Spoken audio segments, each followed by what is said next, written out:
Bonjour, je m'appelle Anna Jachim et je suis coach en éducation bilingue et biculturelle.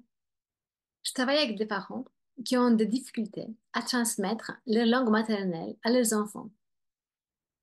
Je vous invite à vous abonner à ma chaîne YouTube pour être au courant des prochaines publications. Vous pouvez aussi m'écrire. Mon adresse est dans la description.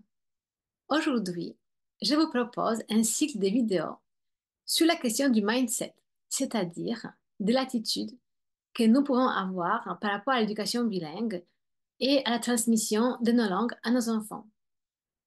Dans chacun de 6 épisodes, je vous présenterai une approche que je considère comme problématique et que je rencontre souvent chez les parents multilingues avec lesquels je travaille. Pourquoi? Parce que la manière de penser détermine notre comportement dans chaque domaine de la vie, pas uniquement par rapport à l'éducation et à la transmission de notre langue. La première approche que je voudrais déconstruire est celle-ci. Il suffit de parler à l'enfant pour qu'il devienne bilingue, sans d'autres efforts de la part du parent.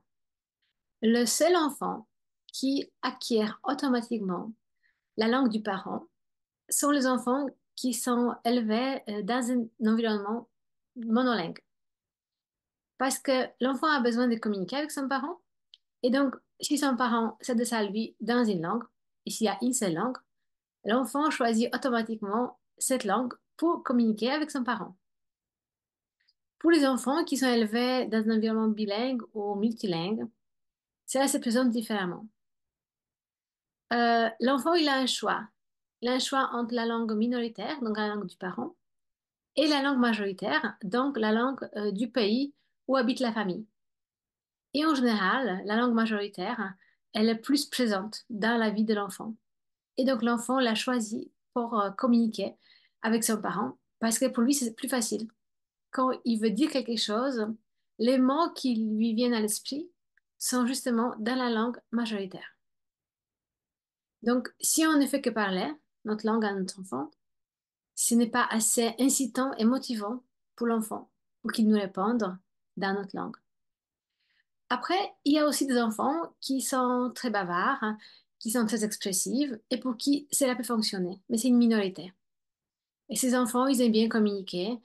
Et pour eux, peu importe la langue, les enfants, ils vont communiquer avec les parents dans la langue du parent. Mais comme je disais, c'est plus rare. Euh, il y a une étude qui a été menée par la linguiste belge Annick Dehover. Et elle a interrogé des familles bilingues en Belgique, hein, pour voir quelle méthode est la plus efficace pour transmettre les langues minoritaires. Ou dans les familles où un des parents parlait la langue majoritaire, donc la langue du pays, et l'autre parent utilisait sa langue maternelle, donc la langue minoritaire, tout en connaissant la langue du pays. Donc, il l'utilisait aussi parfois, par exemple, pour communiquer avec son conjoint. Il n'y a que 36% des enfants qui sont devenus bilingues. Donc, c'est un peu plus que 1 sur 3. Et aux autres, certainement, les parents parlaient dans la langue, mais ce n'était pas suffisant. Après, si le parent ne connaît pas la langue majoritaire, donc la langue du pays, la situation est différente parce que l'enfant, il va être plus motivé, en fait, il va être carrément motivé à utiliser la langue du parent pour communiquer avec lui parce que c'est ça le seul moyen pour avoir une relation avec le parent. Pour résumer, il ne suffit pas juste de parler à l'enfant dans notre langue pour qu'il devienne bilingue. Il faut faire beaucoup plus. Il faut discuter avec lui, il faut lui lire, hein, il faut passer du temps ensemble, écouter des histoires, faire des jeux, faire des activités en commun. Et le seul fait de parler sans d'autres efforts conduit au mieux au bilinguisme réceptif. Donc ça veut dire que l'enfant, il va comprendre son parent, il va comprendre sa langue, mais il va lui répondre dans la langue du pays. Mais ça, c'est un autre sujet. Donc, si ce sujet du bilinguisme réceptif vous intéresse, je vous invite à visionner ma vidéo qui traite ce sujet. Le lien est dans la description. J'espère que cette réflexion vous a intéressé et une nouvelle vidéo du cycle dans quelques jours. À très vite!